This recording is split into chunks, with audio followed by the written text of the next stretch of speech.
Unless you have been very, very lucky, you have undoubtedly experienced events in your life that have made you cry. So unless you have been very, very lucky, you know that a good long session of weeping can often make you feel better, even if your circumstances have not changed one bit. So it was with the Baudelaire orphans. Having cried all night, they rose the next morning feeling as if a weight were off their shoulders. The three children knew, of course, that they were still in a terrible situation, but they thought they might do something to make it better. The morning's note from Count Olaf ordered them to chop firewood in the backyard, and as Violet and Klaus swung the axe down over each log to break it into smaller pieces, they discussed possible plans of action, while Sonny chewed meditatively on a small piece of wood. Clearly, Klaus said, fingering the ugly bruise on his face where Olaf had struck him, we cannot stay here any longer. I would rather take my chances on the streets than live in this terrible place. But who knows what misfortunes would befall us on the streets, Violet pointed out. At least here we have a roof over our heads. I wish our parents' money could be used now, instead of when you come of age, Klaus said. Then we could buy a castle and live in it, with armed guards patrolling the outside to keep out Count Olaf and his troop. And I could have a large inventing studio, Violet said wistfully. She swung the axe down and split a log neatly in two, filled with gears and pulleys and wires and an elaborate computer system. And I could have a large library, Klaus said, as comfortable as Justice Strauss's, but more enormous. Gibbo! Sonny shrieked, which appeared to mean, and I could have a lot of things to bite. But in the meantime, Violet said, we have to do something about our predicament.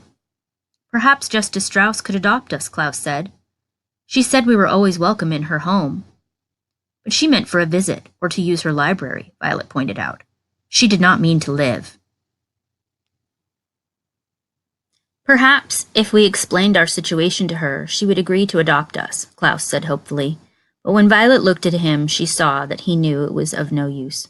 Adoption is an enormous decision, and not likely to happen impulsively. I'm sure you, in your life, have occasionally wished to be raised by different people than the ones who are raising you, but knew in your heart that the chances of this were very slim. I think we should go see Mr. Poe, Violet said. He told us when he dropped us here that we could contact him at the bank if we had any questions. We don't really have any questions, Klaus said. We have a complaint. He was thinking of Mr. Poe walking toward them at Briny Beach with his terrible message. Even though the fire was of course not Mr. Poe's fault, Klaus was reluctant to see Mr. Poe because he was afraid of getting more bad news. I can't think of anyone else to contact, Violet said. Mr. Poe is in charge of our affairs, and I'm sure if he knew how horrid Count Olaf is, he would take us right out of here. Klaus pictured Mr. Poe arriving in his car and putting the Baudelaire orphans inside to go somewhere else and felt a stirring of hope. Anywhere would be better than here. Okay, he said, let's get this firewood all chopped and we'll go to the bank. Invigorated by their plan, the Baudelaire orphans swung their axes at an amazing speed, and soon enough they were done chopping firewood and ready to go to the bank. They remembered Count Olaf saying he had a map of the city, and they looked thoroughly for it. But they couldn't find any trace of a map, and decided it must be in the tower where they were forbidden to go. So without directions of any sort, the Baudelaire children set off for the city's banking district in hope of finding Mr. Poe. After walking through the meat district, the flower district, and the sculpture district, the three children arrived at the banking district, pausing to take a refreshing sip of water at the fountain of victorious finance. The banking district consisted of several wide streets with large marble buildings on each side of them, all banks.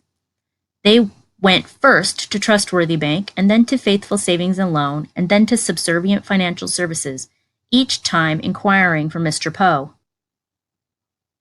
Finally, a receptionist at Subservient said she knew that Mr. Poe worked down the street at Mortuary Money Management. The building was square and rather plain-looking, though once inside, the three orphans were intimidated by the hustle and bustle of the people as they raced around the large, echoey room.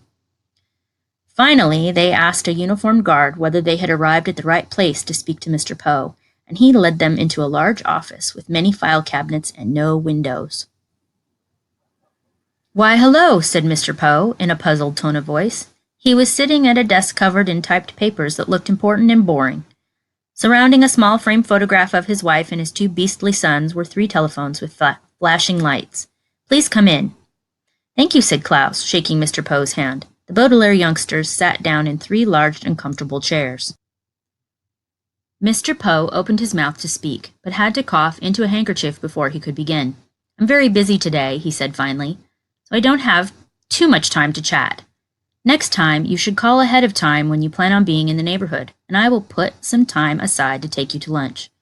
That would be very pleasant, Violet said, and we're sorry we didn't contact you before we stopped by. But we find ourselves in an urgent situation. Count Olaf is a madman, Klaus said, getting right to the point. We cannot stay with him. He struck Klaus across the face. See his bruise? Violet said. But just as she said it, one of the telephones rang in a loud, unpleasant wail. Excuse me, Mr. Poe said, and picked up the phone. Poe here, he said into the receiver. What? Yes. No, yes. Thank you. He hung up the phone and looked at the Baudelaires as if he had forgotten that they were there. I'm sorry, Mr. Poe said. What were we talking about? Oh, yes, Count Olaf. I'm sorry you don't have a good first impression of him. He has only provided us with one bed, Klaus said. He makes us do a great many difficult chores. He drinks too much wine. Excuse me, Mr. Poe said, as another telephone rang. Poe here, he said. 7. You're welcome. He hung up and quickly wrote something down on one of his papers, then looked at the children. I'm sorry, he said. What were you saying about Count Olaf? Making you do chores doesn't sound too bad. He calls us orphans. He has terrible friends. He's always asking about our money. Poco! This was from Sonny. Mr. Poe put up his hand to indicate he had heard enough. Children, he said. You must give yourselves time to adjust to your new home. You've only been there a few days. We have been there long enough to know Count Olaf is a bad man, Klaus said. Mr. Poe sighed and looked at each of the 3 children. His face was kind, but it didn't look like he really believed what the Baudelaire orphans were saying. Are you familiar with the Latin term in loco parentis? He asked. Violet and Sonny looked at Klaus. The biggest reader of the 3, he was the most likely to know vocabulary words and foreign phrases. Something about trains? He asked. Maybe Mr. Poe was going to take them by train to another relative. Mr. Poe shook his head. In loco parentis means acting in the role of a parent, he said. It is a legal term and it applies to Count Olaf. Now that you are in his care, the Count may raise you using any methods he sees fit. I'm sorry if your parents did not make you do any household chores, or if you never saw them drink any wine, or if you like their friends better than Count Olaf's friends. These are things that you must get used to, as Count Olaf is acting in loco parentis. Understand? But he struck my brother, Violet said. Look at his face. As Violet spoke, Mr. Poe reached into his pocket for his handkerchief and, covering his mouth, coughed many times into it. He coughed so loudly that Violet could not be certain he had heard her. Whatever Count Olaf has done, Mr. Poe said, glancing down at one of his papers and circling a number, he has acted in loco parentis, and there's nothing I can do about it.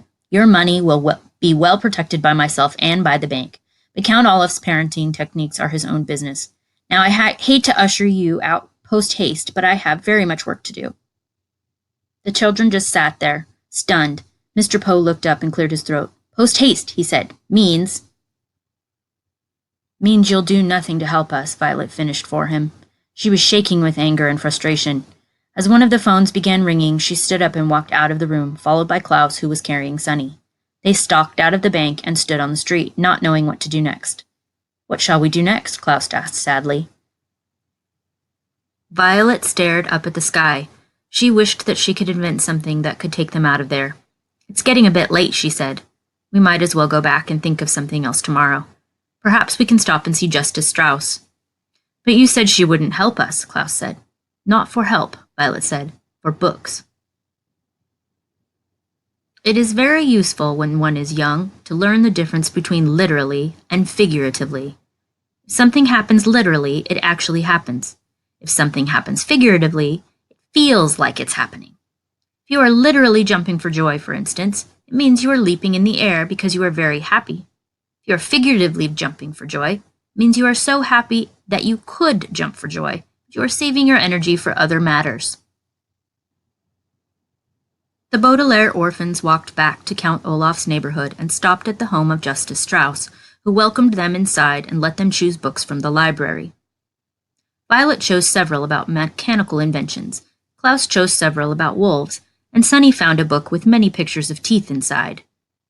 They then went to their room and crowded together on one bed, reading intently and happily. Figuratively, they escaped from Count Olaf and their miserable existence. They did not literally escape, because they were still in his house and vulnerable to Olaf's evil in loco parentis ways. But by immersing themselves in their favorite reading topics, they felt far away from their predicament, as if they had escaped. In the situation of the orphans, figuratively escaping was not enough, of course, but at the end of a tiring and hopeless day, it would have to do. Violet, Klaus, and Sunny read their books and in the back of their minds hoped that soon their figurative escape would eventually turn into a literal one.